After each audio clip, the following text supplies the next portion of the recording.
Hi, ladies. If you remember, we're talking now, starting our new year. Happy New Year, by the way. I hope 2023 is a wonderful year for all of us. As we've been talking about what would Jesus do and how do we teach our children to be like Jesus. This week this month, we're going to talk about teaching your children to be compassionate. Jesus was compassionate. He showed compassion to those around him. And because he did, we want to do the same thing. So I want to take you to Matthew chapter 9. Matthew chapter 9, starting in verse 9, and I'm going to read down through verse 13. Let me bring it over here so you're not looking at my ear. Okay. And as Jesus passed on from there, he saw a man called Matthew sitting in the tax office, and he said to him, "Follow me." And he rose and he followed him. And I have written in my margin, he asked no questions. Matthew had been watching Jesus. He'd heard of Jesus. Verse 10, and it happened that he was reclining at the table in the house. Behold, many tax gatherers and sinners came and were dining with Jesus and his disciples. And when the Pharisees saw this, they said to his disciples, "Why is your teacher eating with tax gatherers and sinners?" But when Jesus heard this, he said, "It is not those who are healthy who need a physician, but those who are sick. But go and learn what this means. I desire compassion," and some versions use the word mercy, "and not sacrifice. For I did not come to call the righteous, but sinners." So as we look at this, we understand that compassion is huge. He's talking about why he's eating with sinners. Sorry, I have allergies today, and I was going to try not to do that, but I can't help it. He's showing that compassion is important because we have come to save the lost. That's what he's saying. That's why he's there. So, to be able to teach our children what it means to be compassionate, we need to understand what compassion is. And so compassion means caring about the feelings of others and trying to put yourself in their shoes so you can help them. That's what compassion means. It's not just the feeling, it's an action. That's why he says, "I desire compassion and not sacrifice." Sacrifice is an action. Compassion is an action. I desire the action of compassion and not the action of sacrifice. So understanding that what that compassion means. And so it requires that we listen to people. We listen to them and we try to understand. We can't always completely understand and what they're feeling because we haven't walked that journey, but we can try to understand why they feel that way and then care about that enough to motivate us to do something for them. So that's what compassion is. It's the feeling that we get when we know someone is suffering and we are motivated to relieve that suffering. We want to do something for that. And we see it all the time within the church. We see that someone loses a family member and the church reaches out with cards and with texts and with thoughts and "Can I bring you food? And can I come sit with you?" And that is compassion. So we understand what that means. But knowing that when you listen to them, you can understand better what they're going through and you connect better with them. You build relationships with them. Again, it's not just I feel compassion. It's acting on that feeling of compassion. It's showing compassion. That's the important part of compassion. So showing compassion actually requires us to be brave, to be bold, to have the courage to step out of our comfort zone sometimes and to find out from people in different circumstances than we are in and understand what they're going through and putting myself in a place where I am willing to listen to them and then not just willing to listen to them. And I think this is sometimes why we're not compassionate. We've let the world tell us that everybody else's life is none of our business. It's none of our business. You live your life, I'll live my life. We'll all be happy that way. Mind your own business kind of thing. And that's not Christianity. That's not what it's about. And so when I start listening to you and my emotions then feel for you, I feel that need to do something. And a lot of us don't need that in our life. I have too much going on. I don't need that burden. And that's not okay.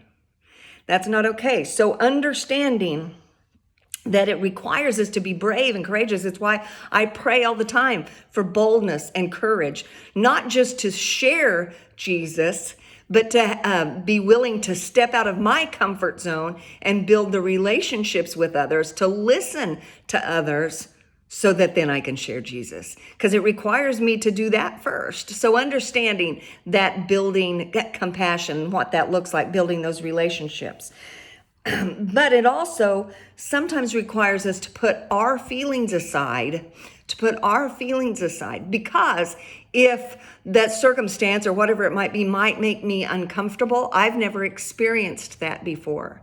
I had a friend lose her husband when she just turned 60. And at the time I was 50, 51. I had no idea what she was going through.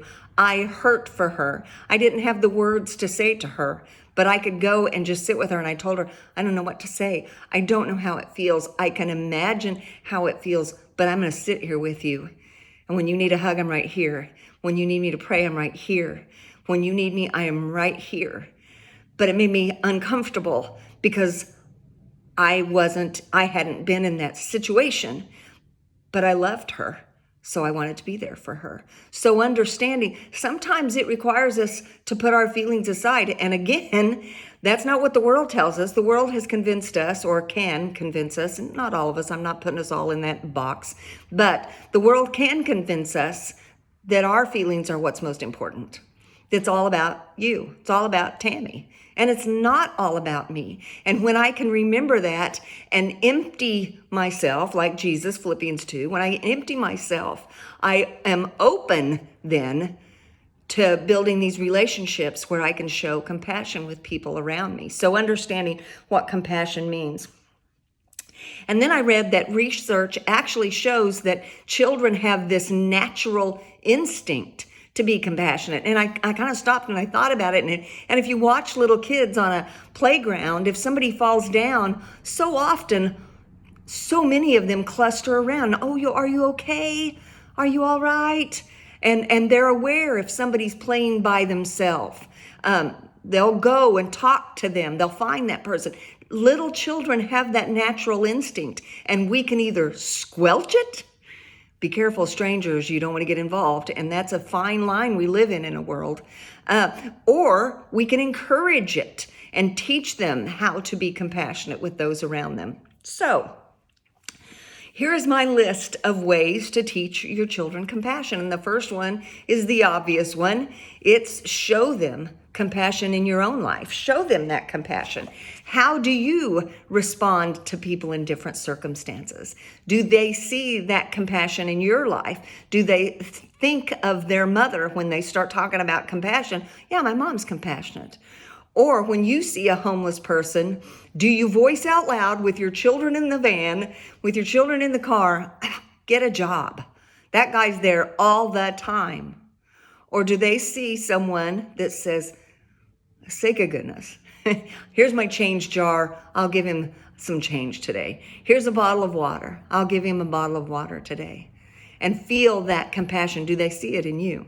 And you see another mom in the grocery store with a child that's out of control. And do you voice to your children? And I know I've done this. I know I've voiced to my children, well, that person, that little child needs a spanking. That little child needs some discipline. For one thing, I've tried to teach my child a lesson. We don't act that way in the grocery store.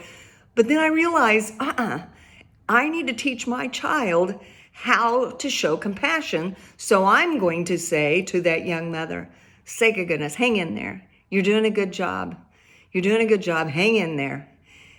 That's what she needs to hear. She needs to have somebody lift her up in that horrible moment of parenting. So what do they see in you? Do they see compassion in you? Are they seeing that in your life? And then show your children compassion by listening to them and working to understand their feelings. And man, I know a busy household. I do. I have 5 children. I know that. And I look back and wish I'd done some things different. Don't we all? Don't we all? But understanding that if you could sit down with your child when they're in that moment of high emotional outburst and go, okay, what's going on with you? Or they're sitting alone, they're not coming out of their room. And you may have a teenager going through that, and you're saying, how can I help you? What's happening? And they may not want to open up. But when you start building that while they're young, they will open up more to you. If you build that relationship where you don't jump out of control every time they share something with you, but making sure you're letting them know, I want to understand your feelings. I want to know why you feel the way you do. And what can I do to help you feel different in this situation, feel better in this situation, whatever it might be.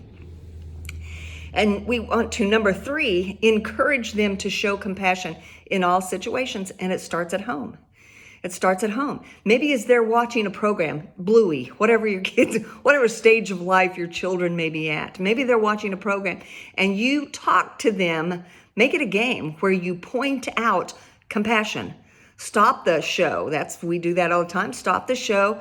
Go, okay, did you see compassion here? Why did the person need compassion? What was going on? How did they show compassion? How did the person feel before they showed compassion? And how did the person feel after they showed compassion? Make it a game. Talk about it. Talk about where they're seeing that in their life. When you're out in public, make it a game. Watch for moments that you can show compassion. Be prepared. Carry extra Band-Aids, carry extra waters, carry extra snacks, whatever. But be prepared as you're going out in your day. We're going to watch today for times that we can be compassionate, that we can show others that we care about them. And then do that. See how many times you can do that in a day and lift others up. But make sure you're showing them compassion in all situations.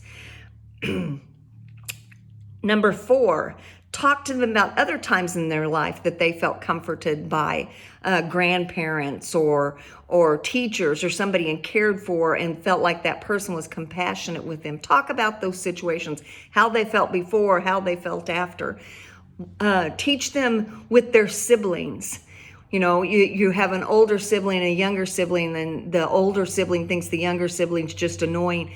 Have the older sibling sit down with the younger sibling and ask, why do you feel this way? Why did you act this way? How can I help this situation? What can I do for you? Do it within your family. Have them watch for those moments of compassion within the family. Make sure they're watching for those. And it can be little things. Little things can show compassion. Little things show that you care for somebody else. Are actions that show that you care. A smile. I think I've shared before, when I walked through an airport, especially right after COVID. I still do it, but right after COVID, masks were coming off, and in fact, I think we may have still been wearing masks at this one point. But anyway, walking through the airport, there's a lady sitting in a wheelchair there, and she's kind of slumped over, and she's all sad looking. And as I passed, in fact, we were wearing masks, because as I passed, I dropped my mask and I smiled at her. And she stopped me, and she thanked me. She said that was the first pleasant face she'd seen today, and she needed that. She was struggling. And so just a smile can make a huge difference. Open the door for someone as they're coming through. That shows compassion. You're teaching your children to be aware of those carrying a lot of things, or an older woman that's struggling to get up the stairs. She's going to have to get up the stairs and open the door. Have them watch for those situations. A hug shows compassion. Make sure you're teaching them just these little things. Just listening, sharing their things shows compassion. Teaching them that there are so many other families that don't have what they have. And showing compassion by sharing. That's part of sharing, is part of showing compassion. And then there are bigger things, of course, including others. Teach your children to be the child that is always watching for somebody who is by themselves. Always watching for the new child, or the new kid at church, or the child that always sits alone. Make sure your children are the ones that zero in on them and make them feel comfortable. And you may be thinking, well, my child is so shy. That's okay. Maybe that's why that person is sitting there. Maybe they are so shy. They need your so shy child to step up and show them some compassion. So including others, standing up for someone who's being bullied.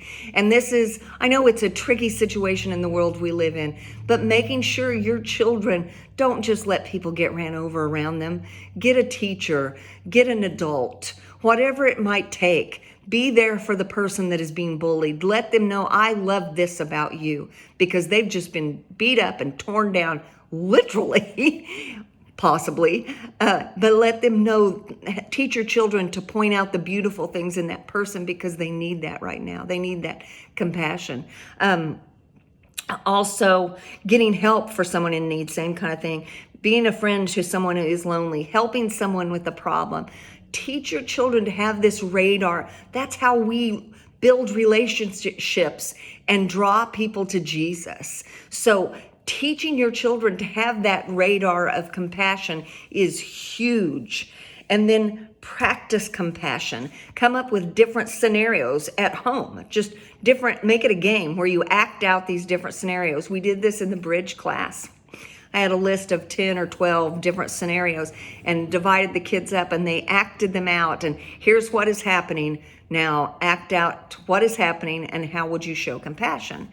And the kids did a great job. So do that at home. Practice compassion. So when we look back at Matthew chapter 9, 10 through 13, the religious leaders there were confused by Jesus. They're just baffled. They're like, who is this guy? Because Jesus came to do everything different. He's taking away the old law. He's doing everything different. And here is a wonderful case. He's eating with sinners. Pharisees would have never done that. That's unclean. And Jesus is going, wait. This is not about law keeping, sacrifice. It's not about law keeping. It's about the two greatest commandments. You love God, you love others. And to love others, you're going to have to be compassionate. He says, I didn't come for the righteous. I came for the sinners. Who else needs our compassion? Who else? We are compassionate with each other, and that's wonderful. And that's a good breeding ground for our children, because it is safe and it teaches them compassion. But we have to teach them to take that step outside, because we didn't come to save the righteous either. We came for sinners, and we need to remember that and understand that it's about looking for ways to build that bridge and build relationships. And when we do that, our children will see that, and they will be working on relationships so that they can tell others about Jesus too. So, sorry, my papers are stuck together. So I have a challenge for you this week. Well, this month, whatever. I want you to do something every day, purposefully, every day, to make somebody feel better. Watch for ways to be compassionate for you. I want you to do this. Do this every day to lift someone up and make them feel better, to show that compassion. Watch for ways to show compassion. If you want to do it with your children, great. But remember, you're doing it for you too. It's a challenge for you. We have to build a heart of compassion. So here are my 5 questions for this video. And I won't be able to be at the discussion, Zoom discussion. Sorry about that. But if you, I'm going to share these questions. If you have any questions for me, you can send them to me if they're not covered in the Zoom meeting, because I realize I'm the one that made up the questions. So anyway, here's the questions, and I'll share these in the Facebook post. Number 1, what is the most difficult aspect of compassion for you? What makes it difficult for you? Number 2, have we let the world influence our stand on compassion? Have we let the world influence our stand on compassion? Number 3, what steps have you taken in your life to live out the words of Jesus when he says, I desire compassion and not sacrifice? What changes have you made to live that out? Number 4, how can allowing our children to be self-interested affect them in showing compassion? How can allowing our children to be self-interested affect them in showing compassion? And then number 5, any other suggestions on how to teach our children to show compassion? I love you all. I'm getting ready for the marriage retreat this weekend. Wayne and I are so excited. I'm fighting allergies, so I'm praying I don't lose my voice. But I love you all. And again, if you ever have any questions, don't hesitate to send me a text or a Facebook message, or I'm on Instagram or whatever it might be. Just let me know how I can help you. I love you all. Bye.